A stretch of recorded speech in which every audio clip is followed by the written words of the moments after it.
Salut les amis, j'espère que vous allez bien.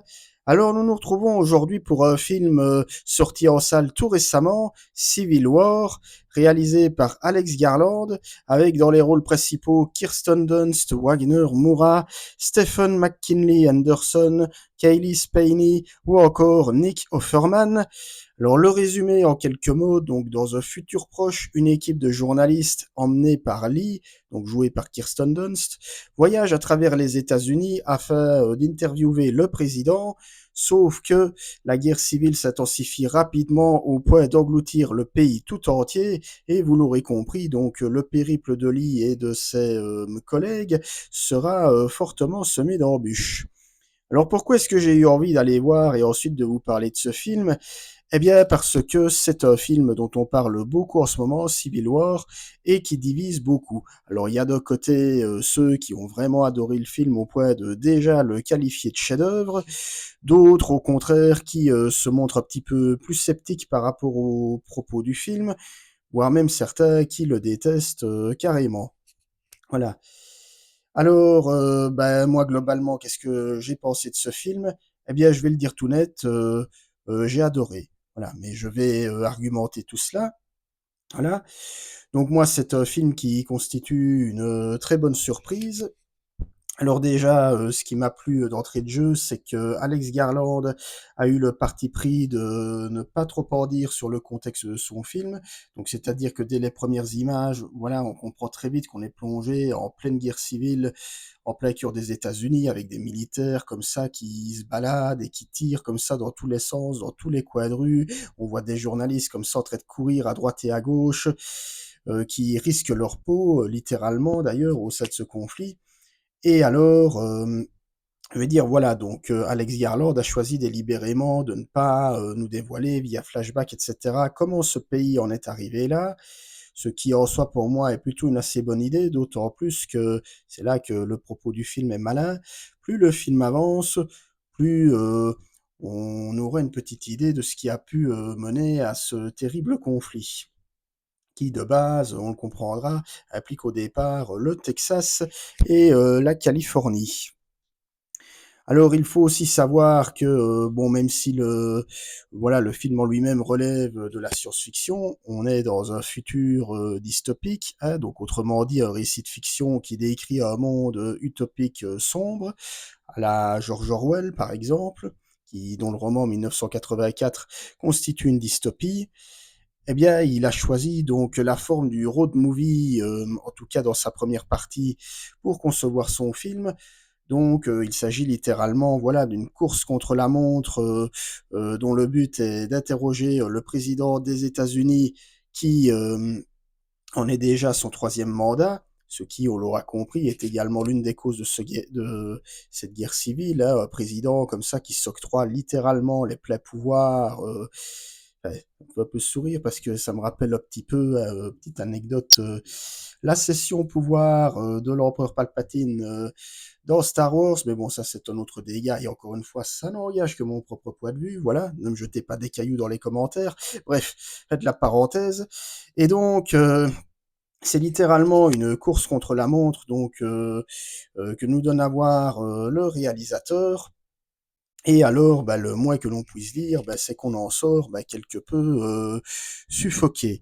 C'est-à-dire que à travers ce périple, on va assister donc à une Amérique, voilà, pas forcément des plus, je vais dire des plus abordables, on va le dire comme ça, notamment une séquence comme ça assez puissante où on va voir qu'ils vont s'arrêter pour faire le plein d'essence, et là ils vont se faire apostropher par des rednecks qui vont un petit peu les entraîner dans ce qu'ils font, et c'est là qu'on sent déjà que euh, il y a, je vais dire, une certaine tension qui règne au sein du pays. Mais là où c'est intéressant, c'est que le réalisateur a choisi de ne pas juger ce qui se passe. Donc en gros, c'est d'ailleurs pour moi l'une des grandes idées du film, le spectateur est à l'image du protagoniste, c'est-à-dire qu'il ne juge pas ce qui se passe. Alors même si on peut voir à travers le visage de Kirsten Dunst, dont le retour à l'écran est à saluer, on peut voir, hein, la tristesse qui se lit sur son visage, l'incompréhension, d'autant qu'elle, se retrouve malgré elle à devoir gérer une jeune journaliste, jouée d'ailleurs par, une jeune actrice que je découvre, donc Cailee Spaeny, que vous connaissez peut-être, qui a joué dans le film Priscilla de Sofia Coppola, que je n'ai pas vu. Bon, soit. Donc voilà, Lee, donc joué par Kirsten Dunst, qui va devoir jouer les mentors un petit peu malgré elle, et donc qui va se sentir la responsabilité de veiller sur cette jeune journaliste, jouée donc par Cailee Spaeny. Mais on va voir que il y a, et c'est là pour moi où le film est très juste dans son ton, il n'y a pas de commentaires sur ce qui se passe. Voilà, donc je le disais, donc chacun des protagonistes se veut un peu comme une projection miroir du spectateur, même si, bon voilà, je le disais, donc les personnages sont des journalistes, donc ils prennent littéralement en photo ce qui se passe, donc mais voilà, il n'y a pas de propos politiques ou quoi que ce soit. D'ailleurs, il est important de préciser qu'Alex Garland n'a jamais envisagé son film comme une allégorie politique. Bah d'ailleurs, dans la presse, mais c'est souvent le cas, hein, la presse qui fait comme ça une comparaison entre le film et l'actualité du moment. Alors, bon, ici, la presse avait demandé à Alex Garland si son film n'était pas, par exemple, une sorte de pamphlet à Donald Trump, par exemple, au fait que Donald Trump, hein, on le sait, peut désormais se représenter en tant que candidat aux futures élections, et lui a dit qu'en fait, pas du tout. Il a dit que bah, déjà le scénario donc de Civil War a été rédigé en 2020, on était encore en plein Covid à l'époque, et qu'entre-temps il a fait un autre film, donc Men, et que donc le scénario de Civil War a été écrit bien avant Men. Men qui est sorti en 2022 et que donc c'est vraiment comme ça par le fruit du hasard, je dirais que le film sort comme ça en pleine actualité politique américaine et qu'en aucun cas il n'a construit son film en fonction de ce qui se passe actuellement. Bah, d'ailleurs, quand on voit le résultat, je veux dire, c'est logique, même si on se dit qu'aux États-Unis, bah, politiquement parlant, c'est peut-être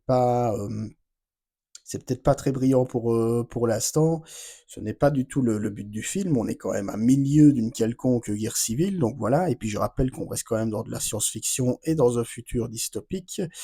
Mais voilà, ici, ce qui intéresse surtout le réalisateur, c'est de plonger comme ça, je vais dire des personnages, donc des journalistes, on pourrait dire des personnages fonctions, qui rendent compte d'un pays en totale décrépitude. Un pays d'ailleurs dans lequel les notions de bien et de mal auraient quelque peu disparu. Même si ici on peut noter que ben, on finit par le comprendre, hein, que le responsable de tout ce bordel, je vais le dire comme ça, ben, serait ni plus ni moins que le président, dont on apprend qu'il en est à son troisième mandat. Voilà. Et donc, ben, on va voir, et comme je le disais, hein, je veux dire, les militaires comme ça qui ont laissé libre cours à leur rage, voire même pour certains à leurs pulsions les plus sadiques ou racistes.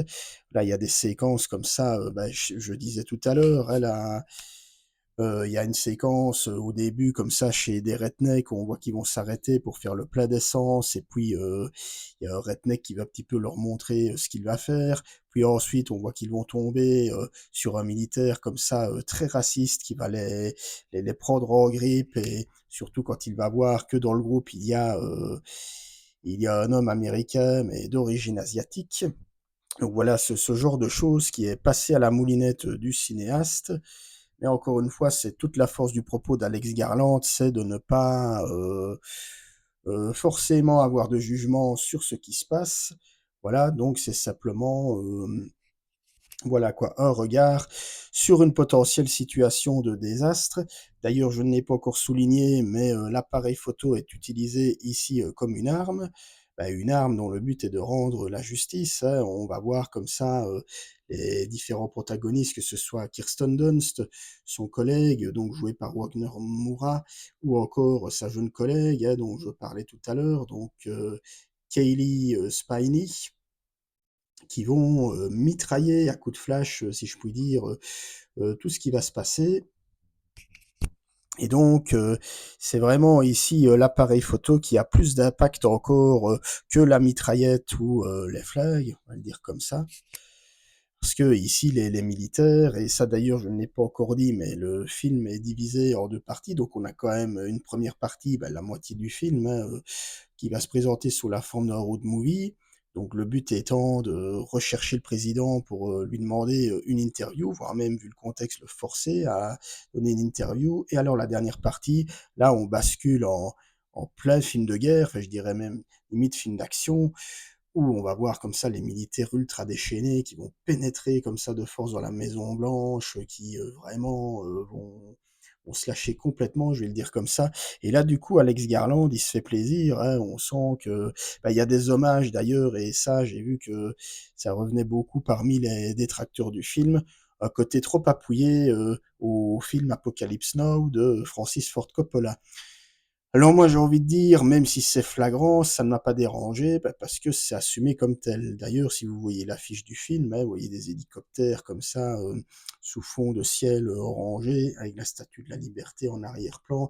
Bref, c'est clairement une référence à Apocalypse Now, ouais, je veux dire. Et effectivement, à la fin du film, on va voir comme ça, enfin, je veux dire, les hélicoptères filmés, je veux dire, comme ça, en plongée. Bon, bah, évidemment, oui, c'est un clin d'œil, une référence même au film de Coppola, mais là, de là à parler de plagiat, de toute façon, c'est pas du tout un plagiat. Je veux dire, les deux films sont complètement différents, c'est pas du tout la même histoire, pas du tout le même propos. Euh, le film également, je ne sais plus si je l'ai dit, mais bon, bref, n'est pas non plus ce qu'on peut appeler un thriller politique, vu que je le disais tout à l'heure, c'est pas du tout ce qu'avait en tête le réalisateur. Le film a également été vendu comme une sorte de blockbuster parce que bah, il y a effectivement pas mal d'action, mais bon voilà, je sais pas si on peut vraiment parler de blockbuster. Bon, il a coûté entre 50 et 60 millions de dollars, ce qui est d'ailleurs le budget le plus élevé pour le moment de la firme A24 ou A24, firme qui, depuis maintenant une bonne dizaine d'années, produit des films américains indépendants, et est devenue un peu la Madeleine de Proust du cinéma américain indépendant contemporain. Et ici, on sent que les moyens sont là, hein. D'ailleurs, moi j'ai eu la chance de le voir dans une salle, ce qu'on appelle laser digital, hein. Donc au niveau du son, ça y allait, hein, je veux dire, on entendait le bruit d'un flag ou quoi, ça faisait vraiment, enfin, on était littéralement saisi. Donc ça, son petit effet. D'ailleurs, le montage sonore est franchement impeccable. Donc ça y va, mais c'est ça quoi, je veux dire, on a affaire au final à un film qui n'est ni un blockbuster, enfin ni tout à fait un blockbuster, ni tout à fait un film d'action, pas du tout un film de guerre, et encore moins un film politique. On reste, bah, je vais le répéter, hein, pour moi dans le cadre de la science-fiction dystopique. Voilà, donc je pense pas que ça vaille vraiment la peine de chercher un quelconque message, même si je dis le film n'est pas du tout abrutissant, hein. Je veux dire, au contraire, le film est très bien réalisé. Moi, je trouve que même si l'intrigue, entre guillemets, est simple, hein, on peut le dire comme ça, simple mais pas simpliste, hein, une course comme ça contre le temps, eh bien, il prend le temps de bien développer ses personnages de manière subtile, sans revenir à des flashbacks quelconques. On prend même le temps d'isoler l'action pendant un moment. On va les voir arriver comme ça dans... Ça, pour le coup, c'est un peu particulier, dans une petite ville comme ça, un peu perdue, aux États-Unis, où ils vont arriver dans un magasin de vêtements, et le collègue de Kirsten Dunst va demander à la caissière: «Ah, ben ici, on dirait que vous vivez hors du temps». Il va littéralement lui dire ça: «Vous vivez hors du temps, vous ignorez tout ce qui se passe». Et la caissière, la vendeuse, va lui dire: «Bah, non, on vit avec ce qu'on a, on fait avec ce qu'on a». Donc un petit moment comme ça, qu'on pourrait croire un peu déconnecté de l'action, même si on va comprendre à la fin que c'est quand même pas totalement déconnecté de ça.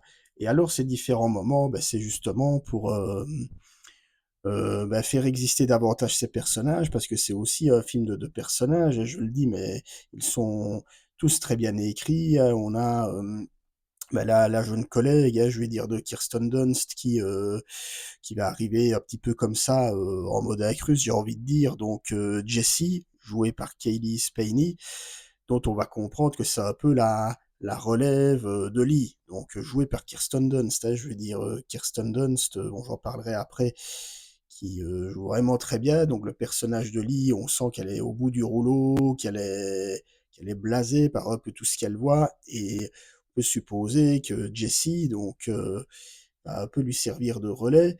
On a aussi également Sammy qui est un petit peu le mentor, hein, je veux dire, de Lee. Donc Sammy joué de manière très touchante par Stephen McKinley Anderson. On a également Joel qui est le collègue direct de Lee, donc joué par Wagner Moura, qui est un peu au départ, voilà, le mec un peu foufou qui d'ailleurs n'arrête pas de hurler que voilà, que il lui faut de l'adrénaline, que pour reprendre son expression, ça le fait bander quand ça tire de partout parce que ça fait monter comme ça l'adrénaline. Donc, et puis qui petit à petit, bah, au fil des événements, va un petit peu évoluer, hein. Donc, voilà, des personnages tous comme ça, très bien écrits, très bien travaillés, loin des clichés. Donc vraiment, Civil War, donc bah, bon coup de cœur, je vais le dire comme ça. Alors après, je serais peut-être un petit peu moins dithyrambique que certains de mes collègues, qui parlent de grosses claques ou voire même de chefs-d'œuvre. Je rappelle que le terme chef-d'œuvre, c'est un terme à manier avec précaution, n'est-ce pas? C'est, je le dis toujours, hein, c'est l'avenir, hein, qui nous dira si, des films, méritent, d'être taxés de chefs-d'œuvre et cetera. Voilà, ça c'est un autre débat, mais en tout cas, c'est un très bon film. Vraiment, c'est un film américain qui, en plus, pour le coup, ressort vraiment de l'ordinaire. Donc, ce n'est ni une suite, un remake, un reboot, une adaptation de comic ou de best-seller. On a un film, en plus, qui est, bah, je dirais, 100% original, voilà, qui n'est pas un patchwork, je vais dire, de choses qui ont déjà été vues par le passé. Coucou The Creator, j'ai envie de dire. Donc voilà, moi je fais le parallèle avec voilà, le film The Creator où tout le monde disait que c'était vraiment le blockbuster nouveau, etc. Alors qu'en réalité, The Creator était un patchwork fait pour moi de Blade Runner, de Star Wars, enfin, un peu de tout ce qui était plus connu en science-fiction. Bon, ici, dans Civil War, même si, encore une fois, Alex Garland ne s'en cache pas, hein, on peut voir qu'il y a niveau d'aspiration, ou un petit côté Apocalypse Now, on pourrait même dire un petit côté Mad Max, hein, pour le côté comme ça un peu errant, hein, je veux dire, avec ces personnages de gueule cassée qui vont un peu venir comme ça pendant le film. Mais globalement, le film trouve son bon équilibre, son ton, et j'ai envie de dire que c'est ce genre de film qui, pour moi, pourrait, et apparemment il a l'air de très bien fonctionner, relancer un petit peu la machine hollywoodienne. Donc en gros, un bon mélange comme ça entre film d'auteur et film populaire, film exigeant et film mainstream, qui peut à la fois réconcilier critique et grand public.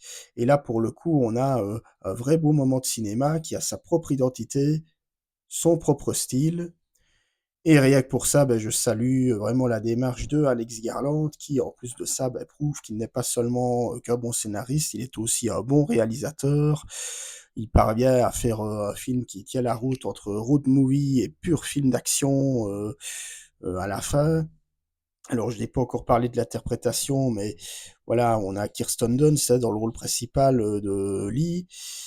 Kirsten Dunst qu'on n'avait plus vu depuis quand même un petit moment déjà et qui ici fait un bon comeback, voilà, qui sait à la fois se montrer. Alors au début, bon, le personnage comme ça a l'air a priori un petit peu détestable parce qu'elle va pas y aller de main morte avec le personnage de la jeune Jessie, elle va la traiter comme un boulet, hein, littéralement, donc comme un boulet qu'on est bien obligé de supporter. Puis elle va s'ouvrir comme ça de plus en plus, au point même, bah, le temps de la visite dans la boutique de vêtements dont je parlais tout à l'heure, hein, dans la ville comme ça, un peu perdue au milieu de nulle part, elle va reprendre un peu son humanité et elle va même d'ailleurs se remettre à sourire. Donc, et je trouve qu'elle arrive vraiment à bien, ben, je veux dire, à bien faire exister son personnage et à bien souligner son évolution morale et psychologique. Alors à ses côtés, on a Wagner Moura, donc dans le rôle, je disais, de Joël, elle le collègue comme ça, un peu tête brûlée, un peu foufou comme ça, déjanté, mais qui va se montrer finalement très euh, bah, très touchant, hein, quand il va comprendre que tout ce qui leur arrive bah, les dépasse un peu, hein, que c'est pas juste l'adrénaline qui compte. J'en ai déjà parlé, donc Stephen McKinley Henderson, bah, dans le rôle de Sammy, le mentor de Lee, bah, qui est aussi très touchant. Et même, bah, surtout, voilà, Cailee Spaeny, je vous disais, qui fait partie de cette nouvelle génération de jeunes prodiges hollywoodiens, hein, donc auquel on peut rajouter aussi ben voilà, Sydney Sweeney, Austin Butler, Timothée Chalamet. Donc c'est cette nouvelle génération, on va dire, de stars qui arrivent. Et ici, voilà, je vous dis, je n'ai pas vu le Priscilla de Sofia Coppola, mais ici, vraiment, moi, je la trouve très bien. Voilà, on sent que c'est un personnage qui arrive également à vite s'affirmer, à montrer qu'elle n'est pas juste là pour jouer les jokers de Kirsten Dunst, qu'elle a vraiment quelque chose à défendre et elle le vend vraiment très bien. Alors, mention aussi honorable pour, bon, dans un rôle, hein, je vais dire forcément plus tertiaire, de Nick Offerman dans le rôle du président des États-Unis, qui lui aussi bah, est plutôt convaincant, hein, je vais dire assez nuancé aussi, dans un rôle de président comme ça assez ambigu.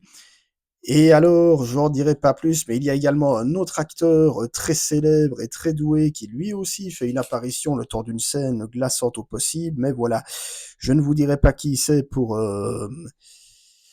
que vous gardiez le suspense. Bon, je vais plus vous donner un petit indice people, on va le dire comme ça, c'est le mari à la ville de Kirsten Dunst.